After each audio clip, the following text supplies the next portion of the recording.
नमस्कार। नई उम्मीदें, नए सपने और एक नए दिन की शुरुआत हो चुकी है, क्योंकि हर सुबह लेकर आती है अवसर अपार और हम लेकर आ चुके हैं हमारा मॉर्निंग पावर पैक शो नया सवेरा। मैं हूं आपके साथ भावना नैयर और मेरे साथ है मेरी सहयोगी संध्या शर्मा। संध्या, सुप्रभात। सुप्रभात भावना। नया सवेरा के सभी दर्शकों को भी सुप्रभात। तो नया सवेरा में आज हम आपको करेंगे तमाम खबरों से अपडेट, साथ ही साथ आपको बताएंगे आत्मनिर्भर भारत की झलक। प्रेस रिपोर्ट्स में आज कौन कौन सी खबरें समाचार पत्रों में प्रकाशित है ये भी आपको दिखाएंगे और खेल जगत में भी आपको लेकर के चलेंगे। तो आइए नया सवेरा की कर लेते हैं शुरुआत इस वक्त की सुर्खियों के साथ। पश्चिम बंगाल में पहले चरण की रिकॉर्ड वोटिंग ने बढ़ाई टीएमसी की टेंशन। बीजेपी की बड़ी उम्मीदें, आज प्रधानमंत्री मोदी ममता के मजबूत गढ़ दमदम और जादवपुर में भरेंगे हुंकार। टीएमसी भी जवाब के साथ तैयार।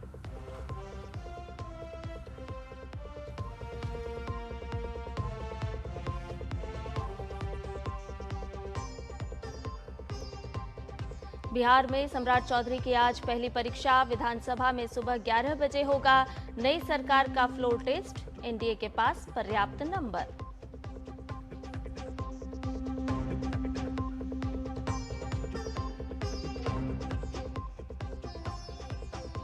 कोई समझौता होने पर ही खुलेगा हॉर्मुज स्ट्रेट। ट्रंप के ताजा बयान से पश्चिम एशिया में शांति पर सस्पेंस कायम। लेबनान इजराइल में 3 हफ्ते के लिए सीज फायर।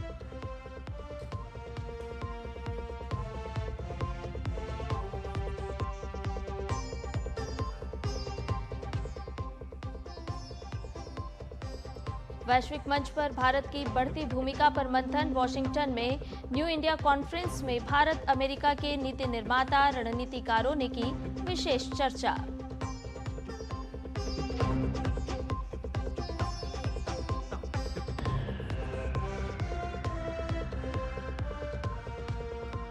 देश भर में आज पंचायती राज दिवस का जश्न।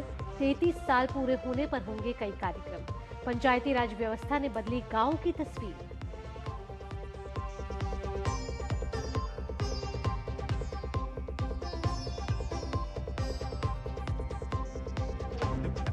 और जूनियर निशानेबाजी विश्व कप में भारत का जलवा। पदक तालिका में टॉप पर पहुंचा भारत। प्राची और वंशिका का गोल पर निशाना। नारायण प्रणव ने दिलाया कांस्य।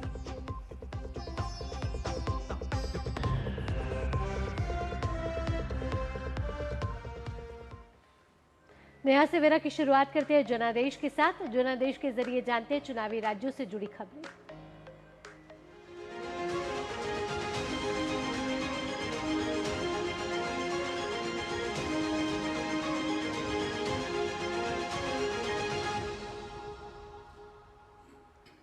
और खबरों में सबसे पहले रुख पश्चिम बंगाल का। पश्चिम बंगाल में कल पहले फेज में 152 सीट पर हुई रिकॉर्ड वोटिंग ने हर तरफ से सुर्खियां बटोरी है। लगभग 92.88% मतदान करके बंगाल के मतदाताओं ने अपना नाम चुनावी इतिहास में दर्ज करा लिया है। हालांकि मतदान के दौरान कल हिंसा, डराना धमकाना और उम्मीदवारों पर हमले की छिटपुट घटनाएं भी हुई, लेकिन मुख्य निर्वाचन आयुक्त ज्ञानेश कुमार ने कहा कि ये आजादी के बाद से पश्चिम बंगाल में दर्ज अब तक का सर्वाधिक मतदान प्रतिशत है। इसमें महिला मतदाताओं का प्रतिशत 92.69 रहा, जबकि पुरुष मतदाताओं का प्रतिशत 90.92 रहा। तीसरे लिंग के मतदाताओं का प्रतिशत 56.79 रहा। 95% से ज्यादा मतदान वाले जिलों की बात करें तो कूच बिहार और दक्षिण दिनाजपुर का नाम आ रहा है, जबकि 90% से ज्यादा वोटिंग वाले जिलों में अलीपुरद्वार, बांकुरा, बीरभूम, जलपाईगुड़ी, झारग्राम, मालदा, मुर्शिदाबाद, पश्चिम बर्धमान, पश्चिमी मेदिनीपुर, पूर्व मेदिनीपुर, पुरुलिया, उत्तर दिनाजपुर का नाम है।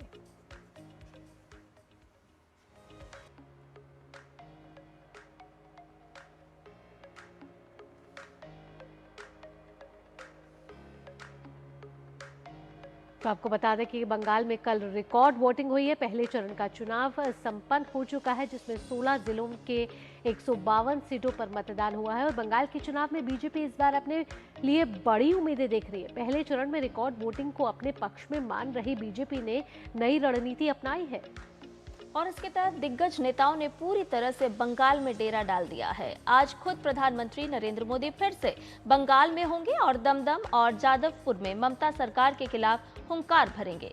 प्रधानमंत्री नरेंद्र मोदी की आज दमदम और जादवपुर में रैली सिर्फ चुनावी सभा नहीं, बंगाल के सबसे कठिन किलों में सीधी राजनीतिक चुनौती मानी जा रही है।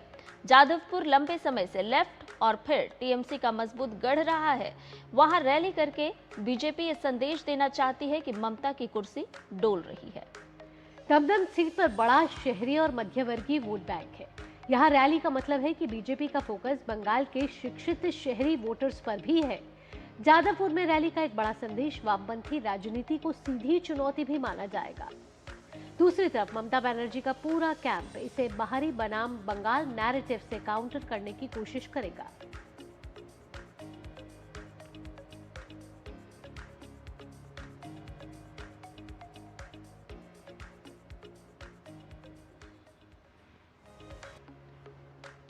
तो प्रतिष्ठा की है ये पूरी की पूरी जंग। और अब जरा टीएमसी के नजरिए से दमदम और जादवपुर की स्थिति भी देख लेते हैं। दरअसल दमदम में टीएमसी का हाल क्या है वो आपको बता देते हैं। संगठन बेहद मजबूत, बंगाली वोटर्स यहां पर बड़ी संख्या में है, साथ ही साथ अल्पसंख्यक साथ हैं। लोकल कैडर बड़ी ताकत यहां पर माना जाता है। भारतीय जनता पार्टी के बढ़ते वोट शेयर से चिंता भी टीएमसी की बड़ी है। तो अगर देखें दूसरे चरण को पश्चिम बंगाल के, तो यहाँ पर भी तमाम राजनीतिक पार्टियों ने जोर आजमाइश शुरू कर दिया। अगर यहाँ टीएमसी की स्थिति आपको ग्राफिक्स के जरिए बताएं तो यहाँ सबसे ज्यादा शिक्षित शहरी मतदाता है जिसको टीएमसी साधने की कोशिश कर रही है। इसके साथ साथ आपको बताएं तो छात्र राजनीति एक बड़ा फैक्टर यहाँ पर रहा है जिसको लेकर टीएमसी अपनी रणनीतियां बनाती रही है। अगर बात दमदम की करें तो यहाँ संगठन बेहद ही मजबूत है, टीएमसी की पकड़ बेहद मजबूत है और टीएमसी इसको आगे भी बरकरार रखना चाहती है। बंगाली वोटर है यहाँ पे, अल्पसंख्यकों का साथ यहाँ टीएमसी को मिलता आ रहा है, इसी वजह से टीएमसी अपनी मजबूत पकड़ यहाँ दमदम में बना पाई है। लोकल कैडर भी यहाँ एक बड़ी ताकत के रूप में उभरा है और इसी को लेकर टीएमसी ने कहीं ना कहीं अपनी रणनीतियों में बदलाव किया है और अपनी स्ट्रैटेजीज में बदलाव करते हुए टीएमसी इस बार ये चाह रही है कि दमदम उसका एक मजबूत गढ़ बना रहे।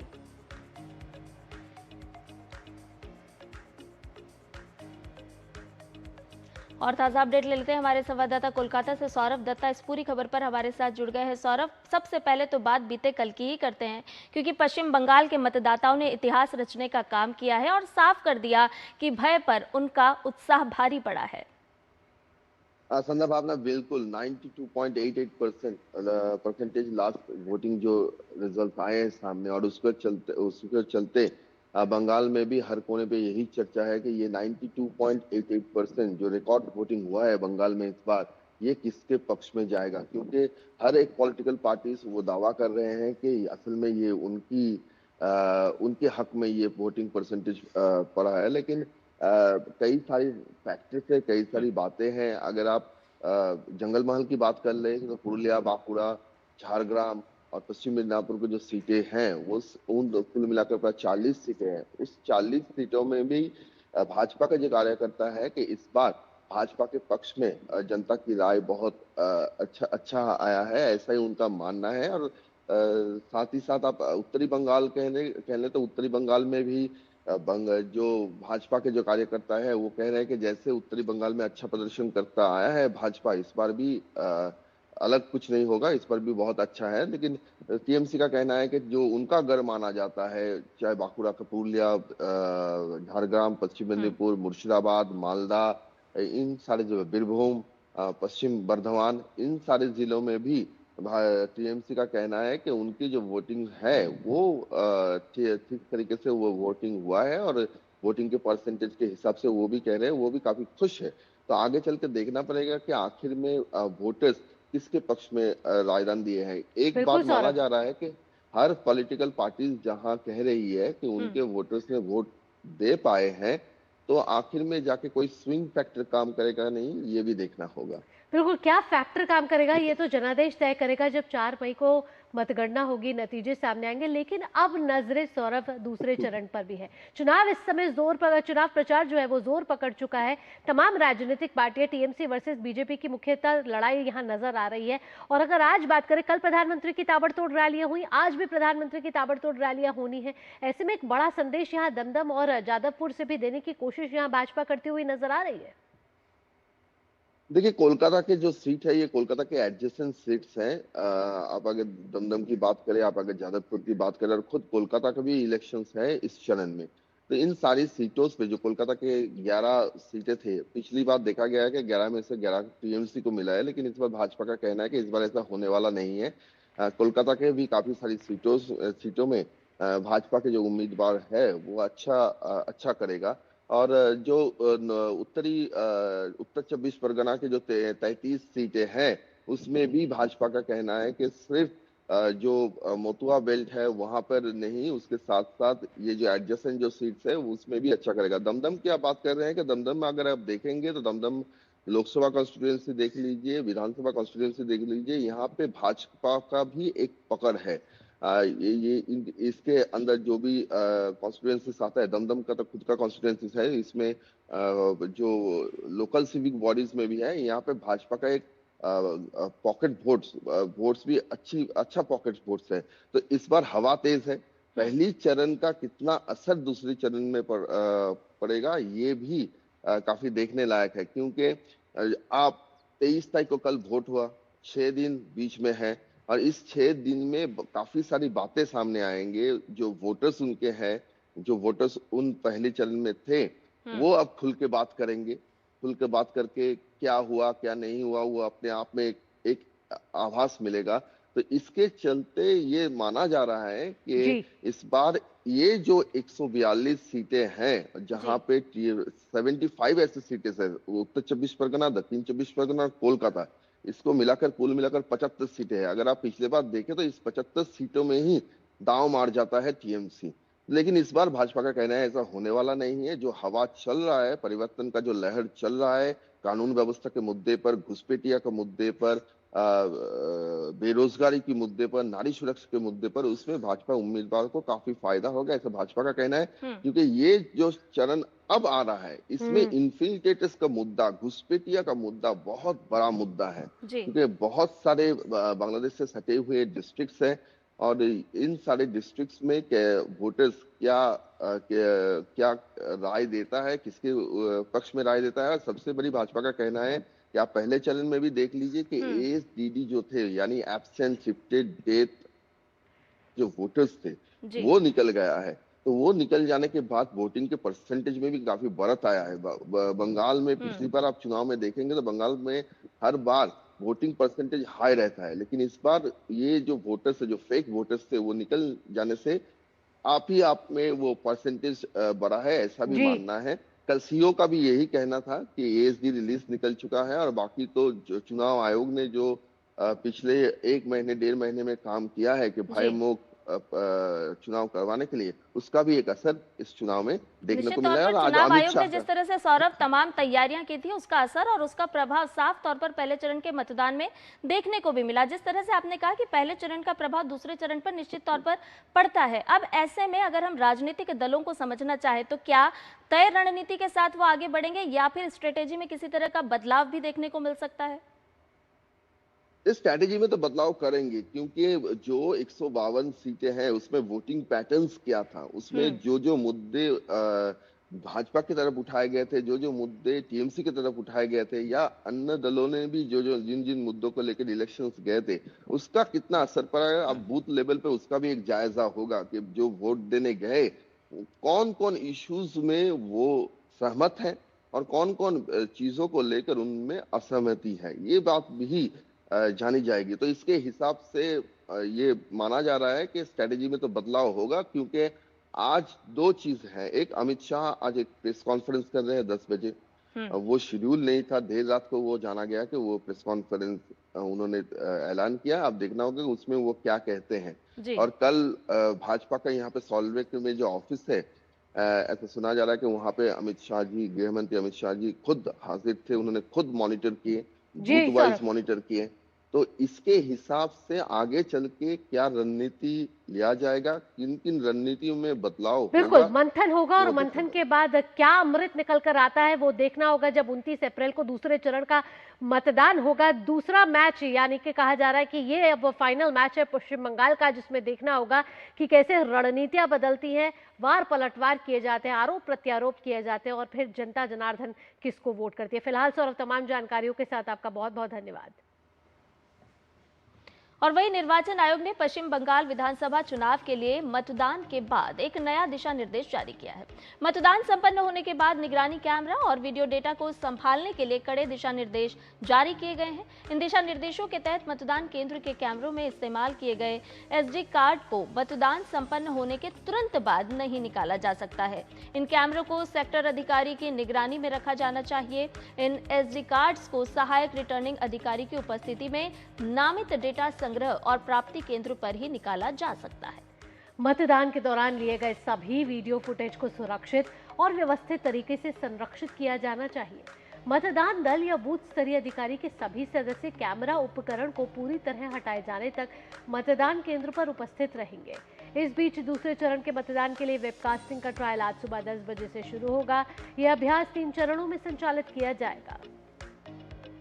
और 294 सदस्यीय पश्चिम बंगाल विधानसभा चुनाव के पहले चरण का मतदान कल संपन्न हुआ। दूसरे चरण का मतदान 29 अप्रैल को होगा और मतगणना होगी 4 मई को, जिस पर है सभी की निगाहें।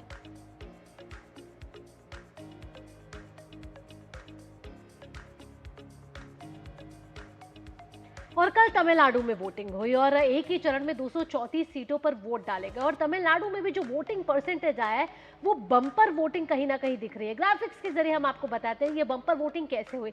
लगभग 85.15% मतदान हुआ है और 90% से ज्यादा मतदान हुआ है। आप देख रहे हैं कि कहाँ ज्यादा मतदान हुआ, वो हुआ नमक्कल और सलेम में सबसे ज्यादा मतदान, यानी कि 90% से ज्यादा मतदान इन विधानसभा क्षेत्रों में हुआ। अरियालूर, चेंगलपट्टू, कुड्डालोर ये ऐसे क्षेत्र जहां पर अधिक मतदान दर्ज किया गया है और अगर कुल मतदान की बात करें तो लगभग 85.15% मतदान हुआ है, यानी कि बम्पर वोटिंग हुई है।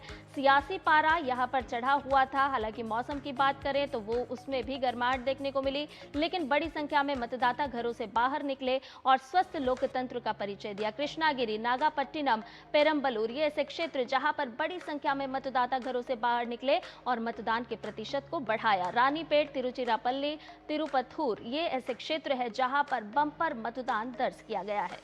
और रिकॉर्ड वोटिंग इस लिहाज से कही जा रही है कि तमिलनाडु में इस तरीके की वोटिंग पहले कभी नहीं देखी गई। तो आज़ादी के बाद अगर पश्चिम बंगाल की बात की जाए, साथ ही तमिलनाडु की बात की जाए, मतदाताओं ने अपने मताधिकार का भरपूर तरीके से प्रयोग किया और जो मैसेजेस पहुंचाए जा रहे थे, जो संदेश दिए जा रहे थे कि पहले मतदान फिर जलपान, और वही मतदाताओं ने माना भी और रिकॉर्ड तोड़ वोटिंग कल तमिलनाडु और पश्चिम बंगाल में हुई है। बिल्कुल, तो अगर हम देखें तो चुनाव आयोग की तैयारियां भी पुरजोर थी और वो रंग लाती हुई भी नजर आई। तो ये थी चुनावी राज्यों से जुड़ी हुई खबरें जनादेश 2026 में।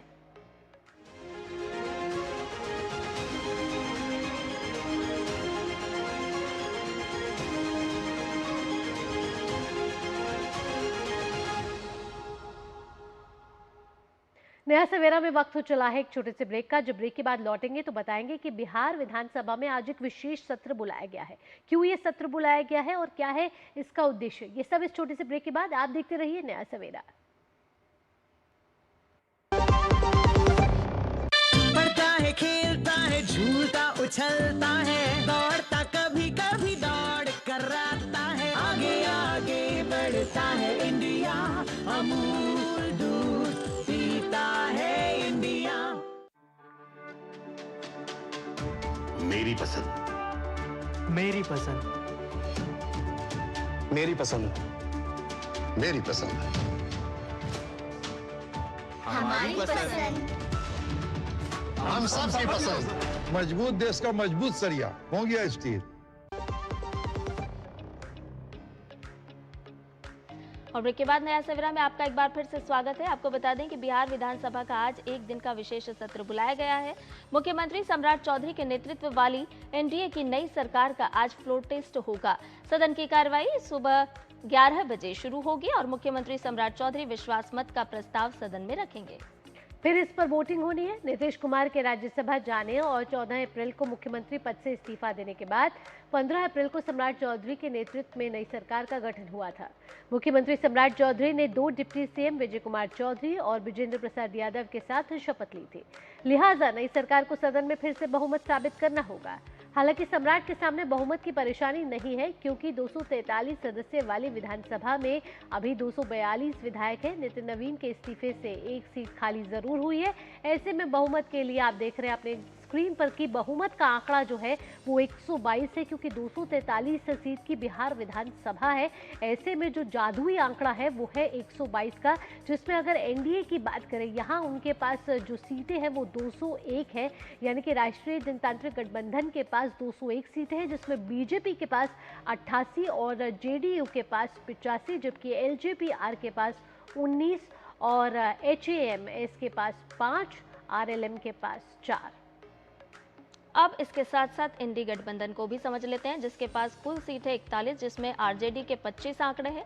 आईएनसी की अगर हम बात करें तो 6 सीटें, एआईएमआईएम के पास 5 है, सीपीआई एमएल के पास 2, सीपीएम के पास 1, आईआईपी के पास 1, बीएसपी के पास 1 और 1 सीट रिक्त है, यानी कि खाली है। तो ये स्क्रीन पर आप देख रहे हैं कि किस तरीके से ये पूरा स्ट्रक्चर है जो बिहार विधानसभा का खड़ा हुआ है। 243 सीट पर ये देखिए, 243 सीट पे एनडीए के पास 201 सीट है, इंडी गठबंधन के पास 41 है और जो खाली स्थान है वो 1 है, यानी कि पास एनडीए के पास बहुमत का आंकड़ा है। और इस आंकड़े को उम्मीद की जा रही है कि एनडीए पार कर लेगी और सरकार गठन के बाद जो बहुमत का आंकड़ा बिहार विधानसभा के एक दिन के इस विशेष सत्र में साबित करना है वो आसानी से कहीं ना कहीं साबित हो जाएगा। और ताज़ा अपडेट ले लेते हैं। पटना से मधुरेश नारायण हमारे साथ जुड़ गए हैं। मधुरेश, देखिए, जनता के टेस्ट में तो बिहार पास हो गया। आज फ्लोर टेस्ट की अगर हम बात करें तो वहां पर भी नंबर जो दिखा रहे हैं वहां पास होता हुआ फ्लोर टेस्ट, यानी कि सम्राट चौधरी की जो सरकार है वो पास होती हुई नजर आ रही है। हाँ, निश्चित रूप से देखिए, जो आप अभी हमने अपने दर्शकों को दिखाया है कि जो जादुई आंकड़ा है उससे कहीं ज्यादा एनडीए के पास में सीट है। नवंबर में पिछले साल जब चुनाव हुए थे तो एनडीए की प्रचंड जीत हुई थी। 202 सीटों पर एनडीए ने जीत हासिल की थी। हालांकि नितिन नवीन जो कि बांकीपुर सीट से विधायक थे, उससे उन्होंने इस्तीफा दे दिया और अब राज्यसभा सांसद बन चुके हैं।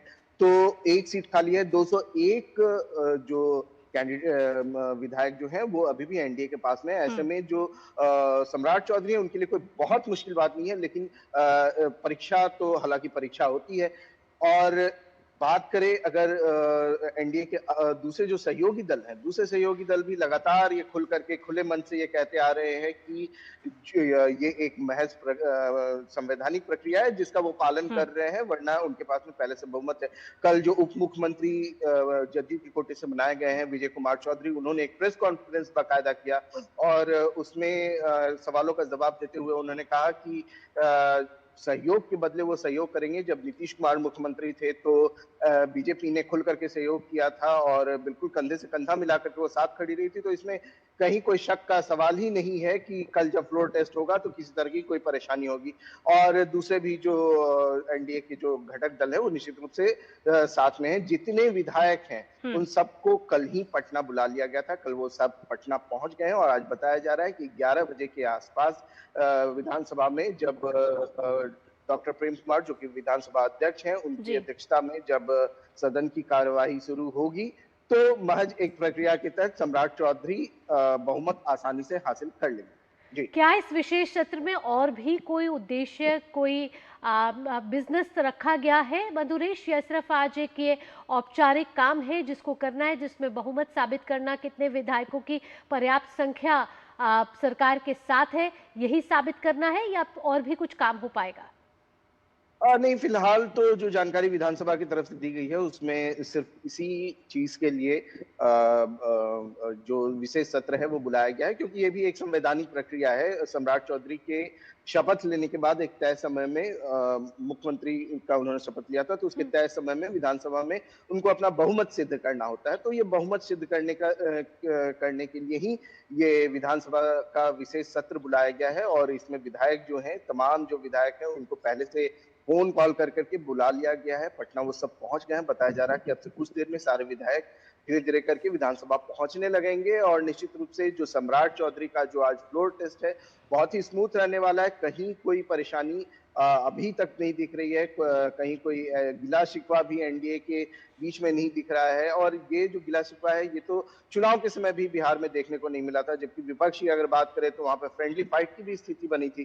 तो जो एनडीए है वो एक तरह से सिस्टमैटिक बहुत तरीके से काम करने के लिए जानी जाती है और यही सिस्टमैटिक काम करने का ही नतीजा है कि आज इतनी प्रचंड जीत बिहार में एनडीए की हुई है। और निश्चित रूप से सम्राट चौधरी का जो फ्लोर टेस्ट है बहुत स्मूथ होने वाला है और कहीं कोई गुंजाइश नहीं है कि सम्राट चौधरी मुख्यमंत्री पद से हटाए जा सकते हैं या हट सकते हैं। जी बिल्कुल, एनडीए मजबूत स्थिति में है, लेकिन एक संवैधानिक व्यवस्था है जिसका पालन सभी को करना होता है और इसीलिए आज बिहार में विशेष सत्र का आयोजन किया गया। बहुत बहुत शुक्रिया मधुरेश, तमाम जानकारी हमसे साझा करने के लिए। आगे बढ़ते हैं। केंद्र सरकार ने उभरते साइबर खतरों, विशेष रूप से आर्टिफिशियल इंटेलिजेंस से जुड़े जोखिमों को लेकर गंभीर चिंता जताई है। इसी संदर्भ में केंद्रीय वित्त एवं कॉर्पोरेट कार्य मंत्री निर्मला सीतारमण ने एक उच्च स्तरीय बैठक की अध्यक्षता की। वित्त मंत्री ने बैंकों द्वारा अब तक साइबर सुरक्षा को मजबूत करने के प्रयासों की सराहना की, लेकिन साथ ही चेतावनी भी दी कि नए एआई मॉडल से जुड़े खतरे अभूतपूर्व हैं और इनके लिए उच्च स्तर की सतर्कता और समन्वय जरूरी है। वित्त मंत्री ने इंडियन बैंक्स एसोसिएशन को एक समन्वित संस्थागत तंत्र विकसित करने के निर्देश दिए ताकि ऐसे खतरों का त्वरित और प्रभावी ढंग से सामना किया जा सके। बैंकों को विशेषज्ञ साइबर सुरक्षा पेशेवरों की सेवाएं लेने और संदिग्ध गतिविधियों की तुरंत सूचना संबंधित एजेंसियों को देने को कहा गया है। साथ ही ग्राहक डेटा और वित्तीय संसाधनों की सुरक्षा के लिए अग्रिम उपाय अपनाने पर जोर दिया गया है। इस बैठक में केंद्रीय इलेक्ट्रॉनिक्स एवं आईटी, रेल और सूचना एवं प्रसारण मंत्री अश्विनी वैष्णव भी शामिल हुए। बैठक में देश के सभी प्रमुख अनुसूचित वाणिज्यिक बैंकों के प्रबंध निदेशक और मुख्य कार्यकारी अधिकारी, वित्तीय सेवा विभाग के सचिव एम नागर राजू, भारतीय कंप्यूटर आपातकालीन प्रतिक्रिया दल के महानिदेशक डॉक्टर संजय बहल, साथ ही आरबीआई, एयर, एनपीसीआई के वरिष्ठ अधिकारी मौजूद रहे।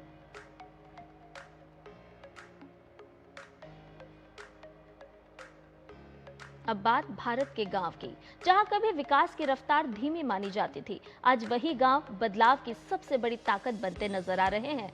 73वें संविधान संशोधन के 33 साल पूरे होने के साथ पंचायतें अब देश के सबसे बड़े लोकतांत्रिक ढांचे के रूप में उभर रही हैं। राष्ट्रीय पंचायती राज दिवस के मौके पर हमारे संवाददाता अनुज यादव की एक खास रिपोर्ट देखिए। विकसित और आत्मनिर्भर भारत के सपने को पूरा करने की कहानी ग्रामीण भारत भी तेजी से लिख रहा है। देश में पंचायती राज व्यवस्था ने गांवों की तस्वीर को बदल दिया है। करीब 2.5 लाख से ज्यादा पंचायतों और 32 लाख जनप्रतिनिधि देश की करीब 65% आबादी की आवाज बन चुके हैं और इस बदलाव का सबसे मजबूत स्तंभ ग्रामीण महिलाएं हैं। वो महिलाएं जो कभी घर की चौखट तक सीमित थी, वो बदलते और नए भारत में पंचायत की चौपाल पर फैसले ले रही हैं। पंचायतों में करीब 50% प्रतिनिधि आज महिलाएं हैं, जिनकी संख्या 14 लाख से ज्यादा है। यानी अब गांवों की दिशा और दशा महिलाएं तय कर रही हैं।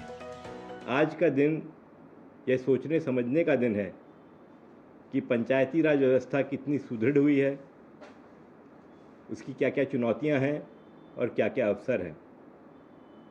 हम बापू के सपनों को कितना साकार कर पाए हैं। हम हमारे परम आदरणीय प्रधानमंत्री जी के आत्मनिर्भर भारत में आत्मनिर्भर पंचायतों को बनाकर कितना योगदान दे पाए हैं। अब बदलाव सिर्फ सोच में नहीं, संसाधनों में भी दिख रहा है। 16वें वित्त आयोग ने ग्रामीण तंत्र को मजबूत करने के लिए अगले 5 वर्षों के लिए 4.35 लाख करोड़ रुपए का ऐतिहासिक फंड का आवंटन किया है, जो पहले की तुलना में 84% ज्यादा है। अब गांव खुद तय कर रहे हैं कि विकास कहां और कैसे होगा। डिजिटल इंडिया की पहुंच अब गांवों की चौपालों तक पहुंच गई है, जहां 3 लाख करोड़ रुपए से ज्यादा का डिजिटल लेन देन हो रहा है और पंचायतों में भी अब आर्टिफिशियल इंटेलिजेंस का उपयोग तेजी से हो रहा है। तकनीक अब सिर्फ शहरों तक सीमित नहीं, बल्कि गांवों की भाषा बोल रही है। करीब 1.18 लाख पंचायतें AI टूल सभासार से जुड़ चुकी हैं। स्वामित्व योजना के तहत 3.30 लाख गांवों का सर्वे हुआ। करीब 3.13 करोड़ लोगों के संपत्ति कार्ड बने हैं, यानी अब गांवों में मालिकाना हक और नए सपनों की शुरुआत हो चुकी है। ग्रामीण लोगों को अब बैंकिंग सुविधाएं लेना संभव हो सका है। गांव अब पीछे नहीं बल्कि भारत के विकास की अगली पंक्ति में खड़े हैं, जहां महिलाएं नेतृत्व कर रही हैं और पंचायतें बदलाव की असली ताकत बन रही हैं। अनुज यादव, डीडी न्यूज, दिल्ली। और आइए आगे बढ़ेंगे, अब दुनिया भर की कुछ खास खबरों पर नजर डाल लेते हैं। ईरान के साथ शांति वार्ता के बेपटरी होने और स्ट्रेट ऑफ हॉर्मुज से जुड़े ताजा घटनाक्रमों के बीच अमेरिकी राष्ट्रपति डोनाल्ड ट्रंप ने एक बार फिर ईरान को धमकी दी है। राष्ट्रपति ट्रंप ने गुरुवार को कहा कि ईरान के साथ कोई भी समझौता तभी हो सकता है जब ये अमेरिका के लिए अच्छा और उचित हो। ट्रुथ सोशल पर लिखे पोस्ट में ट्रंप ने आगे कहा कि ये यूएस के राष्ट्रपति के रूप में ऐसे व्यक्ति हैं जो सबसे कम दबाव में आते हैं। मेरे पास बहुत समय है, लेकिन ईरान के पास नहीं है। समय उनके हाथ से तेजी से निकलता जा रहा है। ट्रंप का यह बयान शांति वार्ता के असफल होने और उन परिस्थितियों में आया है जब ईरान ने हॉर्मुज पर अपनी मजबूत पकड़ को दिखाने के लिए एक बड़े कार्गो जहाज पर अपने कमांडो उतारने का वीडियो जारी किया है, जबकि अमेरिका को इस वार्ता से दुनिया के सबसे महत्वपूर्ण शिपिंग कॉरिडोर के खुलने की आशा थी। तो हॉर्मुज पर टेंशन लगातार बढ़ती जा रही है। ट्रंप ने एक बार फिर से ईरान को धमकी दी है कि ईरान के पास समय नहीं है। ऐसे में ईरान ने एक वीडियो जारी कर दिया है जिसमें उसने वीडियो जारी करके कार्गो उतारने के साथ वहां कार्गो के साथ कमांडो उतारने की वीडियो रिलीज किया है। और अमेरिका ने कहा है कि ईरान से समझौता तभी होगा जब वो समझौता अमेरिका के हित में हो। साथ ही ये भी कहा कि हम दबाव में नहीं आएंगे और इसी वजह से लगातार हॉर्मुज पर हम देख रहे हैं कि टेंशन बढ़ती जा रही है। हॉर्मुज के ताज़ा घटनाक्रमों से तनाव बढ़ा है, तनाव घट नहीं रहा है, क्योंकि ईरान की अपनी शर्तें हैं और अगर अमेरिका को देखें तो अमेरिका की अपनी शर्तें हैं। बयान भी दोनों ओर से लगातार सामने आ रहे हैं। कहीं नाकेबंदी पर अड़िग रुख अपनाया है अमेरिका ने, तो वहीं ईरान की बात करें तो ईरान का कहना है कि नाकेबंदी तो किसी तरह से बर्दाश्त नहीं की जाएगी। जब नाकेबंदी हटेगी तो ही डील पर बात होगी। हालांकि एक बार शांति वार्ता जो है वो असफल हो चुकी है और दूसरी शांति वार्ता के लिए दोनों तरफ से कहीं ना कहीं शर्तें सामने रखी गई हैं और कब शांति वार्ता होगी इसको लेकर सस्पेंस अभी भी बरकरार है। ईरान के राष्ट्रपति मसूद पेजेश्कियन ने सोशल मीडिया प्लेटफॉर्म एक्स पर यह कहा है कि ईरान में कट्टरपंथियों और उदारवादियों के बीच कोई भेद नहीं है और सभी ईरानी क्रांतिकारी हैं। उन्होंने सर्वोच्च नेता आयतुल्लाह मुज्तबा खमनई के नेतृत्व में राष्ट्रीय एकता पर जोर देते हुए कहा कि एकजुट होकर देश हमलावर को जवाब देगा। वहीं ईरानी विदेश मंत्री अब्बास अरागची ने कहा कि ईरान की संस्थाएं एकता, उद्देश्य और अनुशासन के साथ काम कर रही है और सैन्य व कूटनीतिक प्रयास पूरी तरह समन्वित हैं। उन्होंने दावा किया कि इजरायल की कार्रवाई ईरान को आंतरिक रूप से कमजोर करने में विफल रही है।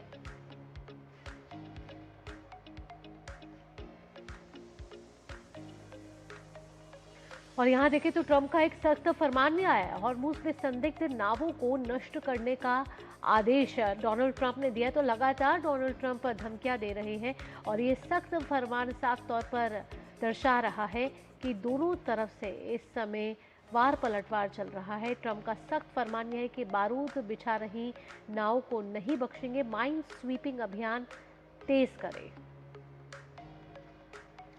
3 गुना तेजी के साथ हॉर्मुज को साफ करने का आदेश भी दिया गया है।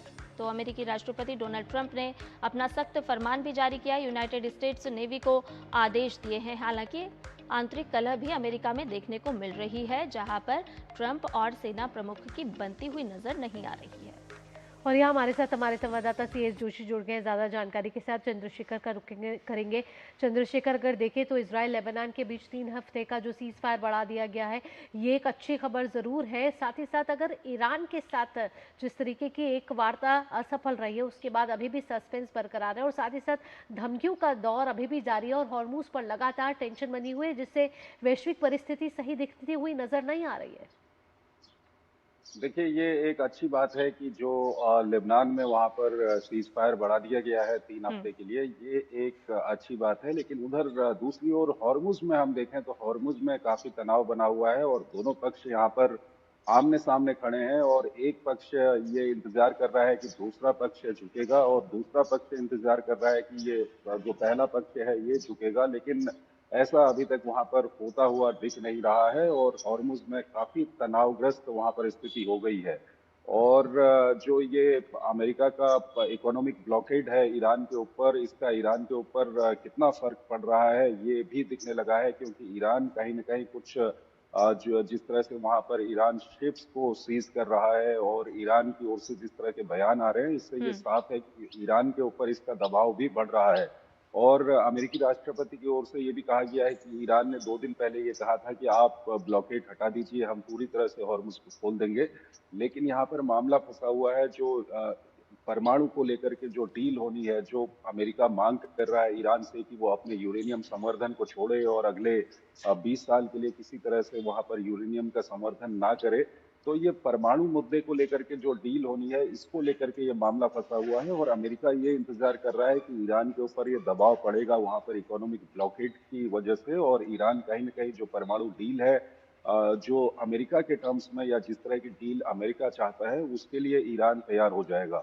और वहीं दूसरी ओर ईरान ने क्या किया हुआ है कि उसने हॉर्मुज के ऊपर अपना पूरा कंट्रोल किया हुआ है और पहले से भी ये कंट्रोल अब बहुत ज्यादा हो गया है। और आप देख रहे होंगे कि हॉर्मुज से कुछ जहाजों को जो ईरान जाने दे रहा था लेकिन अब उस तरह से भी जहाजों की संख्या काफी कम हो गई है, हॉर्मुज से जहाज नहीं निकल पा रहे हैं। तो ईरान को लग रहा है कि जिस तरह से वो एक तरह का कैओस फैला रहा है और एक तरह से एक इकोनॉमिक प्रेशर पूरी दुनिया के ऊपर डालने की कोशिश कर रहा है हॉर्मुज के जरिए, उससे कहीं न कहीं अमेरिका दबाव में आएगा।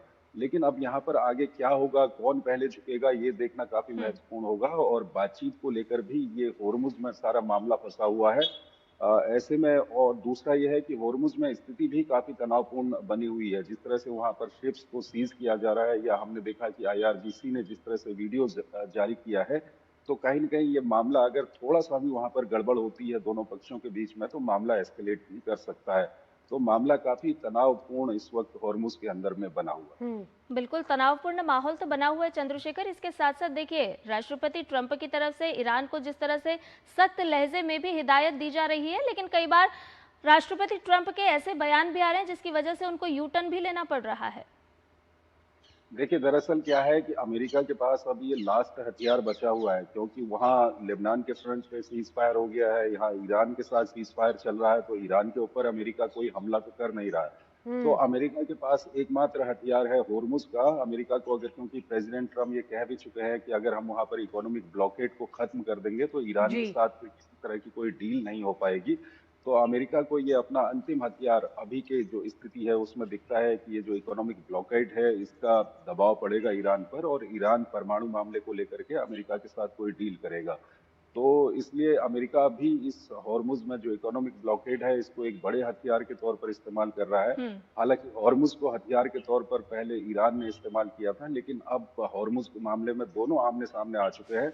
ये अलग बात है कि ये जो स्थिति बनी हुई है हॉर्मुज से, इससे दुनिया के अंदर बहुत बड़ा संकट खड़ा हो गया है। बिल्कुल, ऐसे में दुनिया के अनेक देशों पर इस समय दबाव बनता हुआ नजर आ रहा है, क्योंकि जिस तरीके से आपने बताया कि हॉर्मुज से जहाज़ों की निकासी में बहुत दिक्कत आ रही है, ऐसे में तेल संकट बढ़ने की आशंका कहीं ना कहीं बढ़ती हुई यहाँ नजर आ रही है। फिलहाल ना ईरान ना अमेरिका झुकने को तैयार है। देखेंगे आगे क्या रुख लेते हैं। फिलहाल चंद्रशेखर, तमाम जानकारियों के साथ आपका बहुत बहुत धन्यवाद। और आगे बढ़ते हैं, अराउंड द वर्ल्ड के जरिए आपको दिखा देते हैं दुनिया भर की कुछ बाकी खबरें भी। संयुक्त राष्ट्र यमन में हूतियों द्वारा हिरासत में लिए गए 73 कर्मियों की रिहाई के प्रयास तेज किए हैं। यूएन प्रवक्ता स्टीफन दुजारिक के अनुसार कुछ कर्मचारियों को वर्षों से बिना औचित्य के बंद रखा गया है। हिरासत में लिए गए कर्मियों की तत्काल और बिना शर्त रिहाई की मांग की गई है। यूरोपीय संघ ने साइप्रस में होने वाली बैठक से पहले यूक्रेन को 90 अरब यूरो के ऋण और रूस पर नए प्रतिबंधों को औपचारिक रूप से मंजूरी दे दी है। ये ऋण अगले 2 वर्षों के लिए यूक्रेन की 2/3 जरूरतों को पूरा करेगा। गजा में इजरायली हवाई हमले में 4 फिलिस्तीनी मारे गए हैं। इस बीच यूएन ने गजा में नागरिकों की सुरक्षा को लेकर चिंता जताते हुए अंतर्राष्ट्रीय मानवीय कानून के पालन की अपील की। मेक्सिको की राष्ट्रपति क्लाउडिया शाइनबाम ने जापान को 10 लाख बैरल कच्चा तेल भेजने की घोषणा की। ये कदम वैश्विक आपूर्ति में आई बाधाओं के बीच उठाया गया है।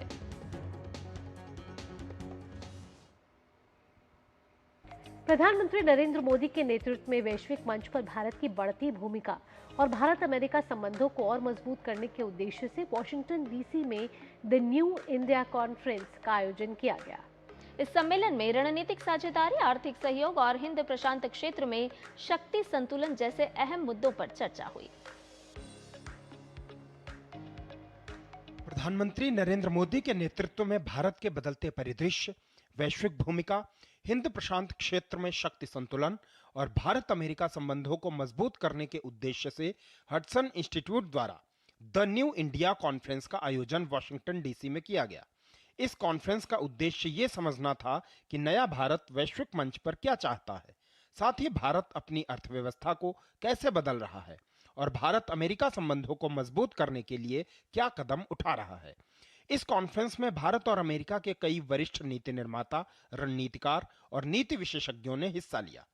कॉन्फ्रेंस में राष्ट्रीय स्वयंसेवक संघ के सरकार्यवाह दत्तात्रेय होसबाले ने कहा कि अगर अमेरिका भी भारत के साथ रणनीतिक साझेदारी की तलाश में है तो बेहतर संबंधों की आवश्यकता है। ये आपसी विश्वास और समान अवसर के माध्यम से ही संभव है। इसके लिए जन संबंधों को मजबूत किया जाना चाहिए। India wants to have good relations with all the countries. Neighboring countries or distant countries, particularly countries like US and other such major powers of the world. So, if America is also looking for strategic partnership with India, a better relation, as it has been discussed, and partnership is called for. And how it can be done? It can be done because of mutual trust and level playing field. Dattatreya Hosabale ने America में भारत और RSS को लेकर बनी धारणाओं पर भी बात की। उन्होंने कहा कि भारत को लेकर अक्सर गरीबी और पिछड़ेपन की छवि दिखाई जाती है, जबकि आज भारत एक बड़ा टेक हब और दुनिया की चौथी सबसे बड़ी अर्थव्यवस्था बन चुका है। America's misunderstanding about India is that it is overpopulated, full of slums and poverty, and it is the land of snakes, slums, and swamis. India is also a tech hub. India is a fourth economy in the world. So these things are somehow they are missed in a common American perception. पड़ोसी देशों के साथ संबंधों को लेकर दत्तात्रेय होसबाले ने पाकिस्तान पर भी निशाना साधा। उन्होंने कहा कि भारत के एक पड़ोसी देश के साथ ही मुख्य समस्या बनी हुई है, जो भारत की कोख से ही पैदा हुआ है और जिसके पीछे कई ताकतें उसे अस्थिरता पैदा करने के लिए समर्थन देती रही हैं। Problem is only with one neighboring country, and which is born out of the Indian womb, and it has become a neighboring country, but many people are behind that country to create problems. सम्मेलन में तमाम वक्ताओं ने माना कि भारत तेजी से दुनिया के सबसे अहम देशों में से एक बनता जा रहा है।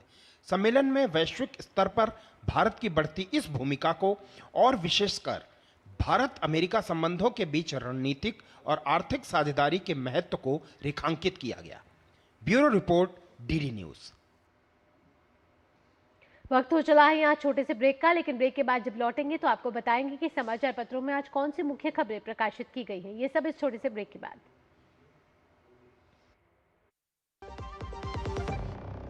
जब धरती चीर कर निकलता है लोहे का पत्थर और मिलता है मोंगिया के जोश से, फिर तपता है, पिघलता है और बनता है फौलाद। अब होता है सरिया सारी खूबियों के साथ। मोंगिया स्टील, मजबूत देश का मजबूत सरिया। और ब्रेक के बाद नया सवेरा में आपका एक बार फिर से स्वागत है और आपको बता देते हैं कि आज के समाचार पत्रों में कौन कौन सी खबरें प्रकाशित हैं। जिस पहली खबर की हम बात कर रहे हैं वो है रेलवे से जुड़ी हुई। रेलवे की अगर बात करें तो भारत में हर दिन 25,000 से ज्यादा ट्रेनें चलती हैं और 2 करोड़ से ज्यादा यात्री रेलवे का सफर करते हैं।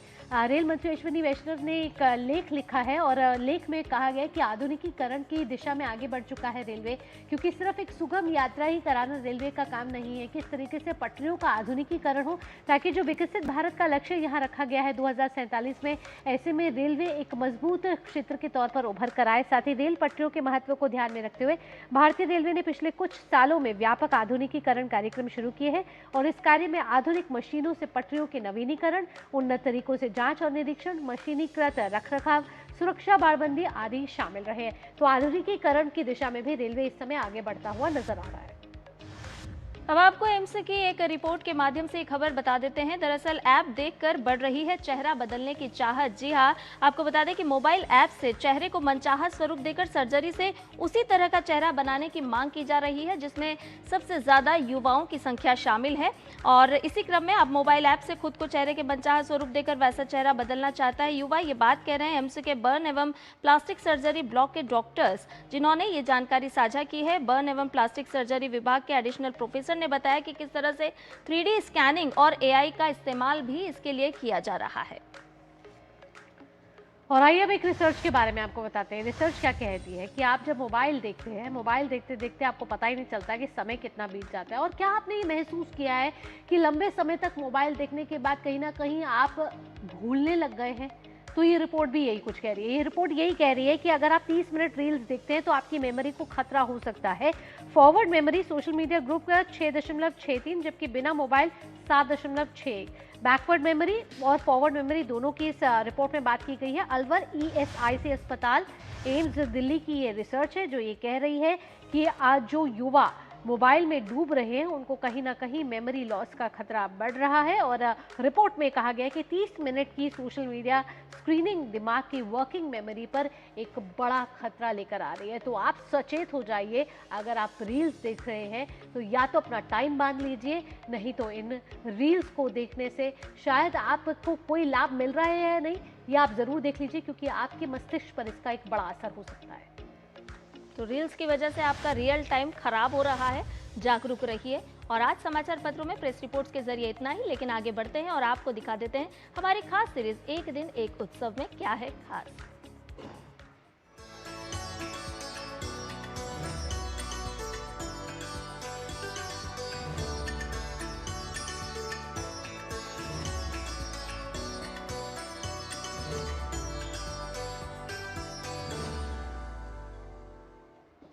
एक दिन एक उत्सव में नागालैंड में चाखेसांग नागा जनजाति आज अपने पारंपरिक तुसुखेनिये उत्सव को पूरे उत्साह और उल्लास के साथ मना रही है।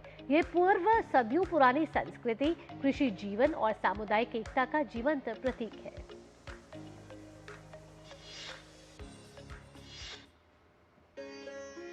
नागालैंड में मनाया जाने वाला सुखेनियाई उत्सव चाखेसांग जनजाति का प्रमुख पर्व है। ये कृषि कार्यों की शुरुआत का प्रतीक माना जाता है। इसे नई ऊर्जा, समृद्धि और आने वाले वर्ष के लिए शुभकामनाओं के रूप में मनाया जाता है। इस दौरान लोग पारंपरिक गीत, नृत्य और सामूहिक भोज का आनंद लेते हैं। खास तौर पर युवा इस उत्सव में बढ़ चढ़कर हिस्सा लेते हैं, जो इसे युवा जीवन के उत्सव के रूप में भी पहचान दिलाता है। पारंपरिक खेल और सांस्कृतिक प्रतियोगिताएं भी इस पर्व का अहम हिस्सा होती हैं। सुखेनियाई उत्सव में लोग अच्छी फसल, समृद्धि और सुरक्षा के लिए प्रार्थना करते हैं। ये पर्व समुदाय में भाईचारे, शांति और सांस्कृतिक निरंतरता को मजबूत करता है। हाल के वर्षों में इसे मिनी हॉर्नबिल जैसे सांस्कृतिक मेले के रूप में भी विकसित किया जा रहा है, जिससे स्थानीय परंपराओं को वैश्विक पहचान मिल रही है।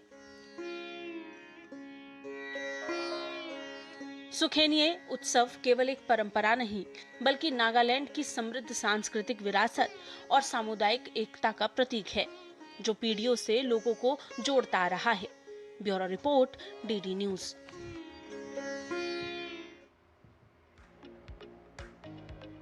और आगे बढ़ते हैं, नई नई तकनीक से जुड़ी खबर पर नजर डाल लेते हैं टिकटॉक में।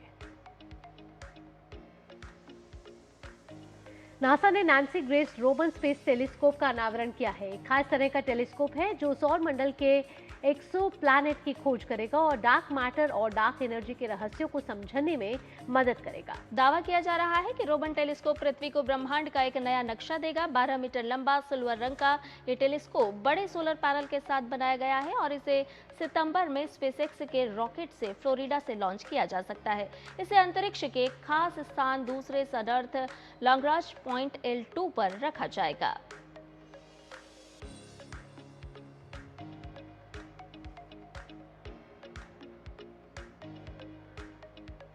आगे बढ़ते हुए आप अपने पर्सनल फाइनेंस को कैसे सुरक्षित कर सकते हैं, आइए अपने खास सेगमेंट मनी मंत्र में जानते हैं क्रेडिट कार्ड के बारे में। तो क्रेडिट कार्ड लेना एक जिम्मेदारी भरा फैसला होता है, लेकिन सही कार्ड चुनने और कर्ज के जाल से बचने के लिए कुछ खास बातों का आपको ख्याल रखना होता है। तो जोखिम से आप कैसे बच सकते हैं? लाइफ टाइम फ्री है या वार्षिक शुल्क वाला एक कार्ड है, इसका आप ख्याल रखें। सालाना कम ब्याज दर वाला कार्ड आपके लिए बेहतर हो सकता है, क्योंकि इसमें आपको कम खर्च करना होगा और इसके साथ साथ समय पर भुगतान करें, क्योंकि अगर आप समय पर भुगतान नहीं करते हैं तो कई सारे आप पर पेनल्टी लगती है जिसका भुगतान आपको करना होगा। और इसके साथ साथ समय पर भुगतान नहीं करने पर लेट फीस लगती है। लेट फीस के साथ बाकी चार्जेस भी आपको भुगतने पड़ते हैं, तो समय का ध्यान रखें और ऐसा कार्ड चुनें जो अच्छे रिवॉर्ड पॉइंट आपको देता है। कई सारे बैंक है जो रिवॉर्ड पॉइंट को आपको कैश में भी तब्दील होने के लिए मौका देता है और इसके साथ साथ कई सारे ऑफर भी आपको प्रदान करता है। कैशबैक देने वाले कार्ड भी आपके लिए बेहतर हो सकते हैं। साथ ही क्रेडिट कार्ड लेने पर आप ज्वाइनिंग पर मिलने वाले वाउचर का भी लाभ उठा सकते हैं और साथ ही बोनस की भी सुविधा ले सकते हैं। तो क्रेडिट कार्ड लेने से पहले ये बातें ज़रूर जान लें, क्योंकि क्रेडिट कार्ड लेने के बाद कहीं आप पछताए ना, उससे पहले इन सब बातों को अगर आप जान लेंगे तो क्रेडिट कार्ड का सफ़र आपका अच्छा हो जाएगा। और आज है फिल्मी फ्राइडे में स्पेशल क्या है कुछ खास और कौन कौन सी फिल्में आने वाली हैं, आइए आपको दिखाते हैं इस रिपोर्ट के जरिए। इस हफ्ते रिलीज हो रही है गिनी वेड सनी 2 और दुनिया के सबसे बड़े पॉप स्टार की कहानी। तो वहीं अनिल कपूर फिर सामने आ रहे हैं अपने एक्शन अवतार में।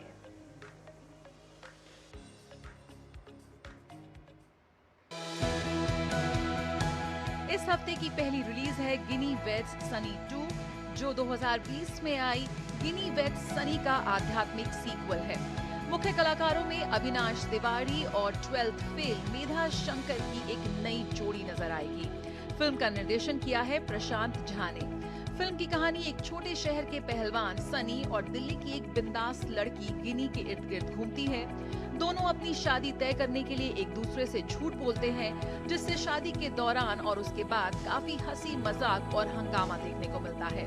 फिल्म के गाने धीरे धीरे लोकप्रिय हो रहे हैं। अब देखना यह है कि धुरंधर और भूत बंगला द्वारा बनाए गए बॉक्स ऑफिस पर अच्छे माहौल का ये फिल्म कैसे फायदा उठा पाती है। तो वहीं बायोपिक फिल्मों का रिकॉर्ड तोड़ने को तैयार है माइकल जैक्सन की कहानी। माइकल जैक्सन की बायोपिक रिलीज से पहले ही लगातार सुर्खियां बटोर रही थी। पॉप किंग माइकल जैक्सन की कहानी पहली बार बड़े पर्दे पर आ रही है। इसका निर्देशन किया है एंटोइन फुकुआ ने। दुनिया के सबसे बड़े परफॉर्मर की कहानी को उनके अपने भतीजे जाफर जैक्सन ने बड़े पर्दे पर उतारा है। जाफर ने अंदाज और आवाज से जैक्सन को जिस दमदार तरीके से जिया है, उसकी चर्चा ट्रेलर आने के बाद ही होने लगी थी। आज भी दुनिया में माइकल जैक्सन को लेकर दीवानापन कम नहीं हुआ है और ये क्रेज ऐसा है कि माइकल बायोपिक का ऑल टाइम रिकॉर्ड तोड़ने की तैयारी में है। फिल्म का अमेरिका में प्रीमियर हो चुका है। कमजोर रिव्यूज पर फैंस और क्रिटिक्स आमने सामने भी आ चुके हैं। अब सबकी नजर इस बात पर है कि जनता थिएटर्स में इसे कितना बड़ा सपोर्ट देती है। OTT रिलीजेस में बात अनिल कपूर की एक्शन थ्रिलर सीरीज 24 की, जिसे आप OTT प्लेटफॉर्म जियो हॉटस्टार पर देख सकते हैं।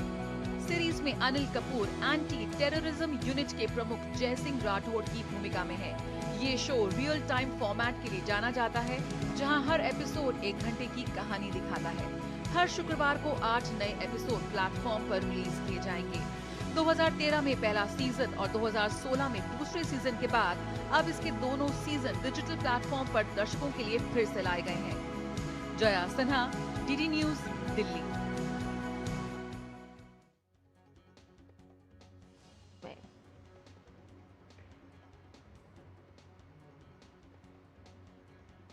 जूनियर निशानेबाजी विश्व कप में प्राची गायकवाड़ और वंशिका ने स्वर्ण पदक जीते, जबकि सेजल ने रजत और नारायण प्रणव ने कांस्य हासिल किया। कुल 11 पदकों के साथ भारत पदक तालिका में शीर्ष पर। आईपीएल में आज रॉयल चैलेंजर्स बेंगलुरु का सामना गुजरात टाइटंस से होगा। ये मुकाबला बेंगलुरु के एम चिन्नास्वामी स्टेडियम में 7:30 बजे से खेला जाएगा। चेन्नई सुपर किंग्स ने मुंबई के होम ग्राउंड पर उसे 103 रन से हराए। सीजन आरसीबी 6 मैचों में 4 जीत और 2 हार के साथ पॉइंट्स टेबल में तीसरे स्थान पर। और आइए आगे बढ़ते हुए अब बात कर लेते हैं मौसम की। आपके शहर के मौसम का हाल जान लेते हैं।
और नया सवेरा में अब वक्त तो चला है आप सभी से विदा लेने का, लेकिन जाने के साथ साथ आपको कुछ खास झलकियों के साथ छोड़े जाएंगे।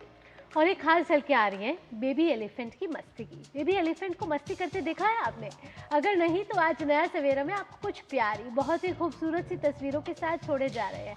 आप भी कुछ इसी तरह से कहते हैं ना कि अपने चाहे आप कितने भी बड़े हो जाए मन में एक बचपना जरूर रहना चाहिए। ये तस्वीरें हैं वॉशिंगटन के नेशनल जू की, जहां 25 वर्षों बाद जन्मी लिन माही का चंचल स्वभाव सबके चेहरे पर मुस्कान ला रहा है। आप भी यूं ही मुस्कुराते रहिए, आपका दिन भी ऐसे ही खूबसूरत रहे और ऐसे ही चहकता रहे। इसी शुभकामना के साथ, मंगल कामना के साथ मुझे संध्या और नया सवेरा की पूरी टीम को दीजिए अनुमति।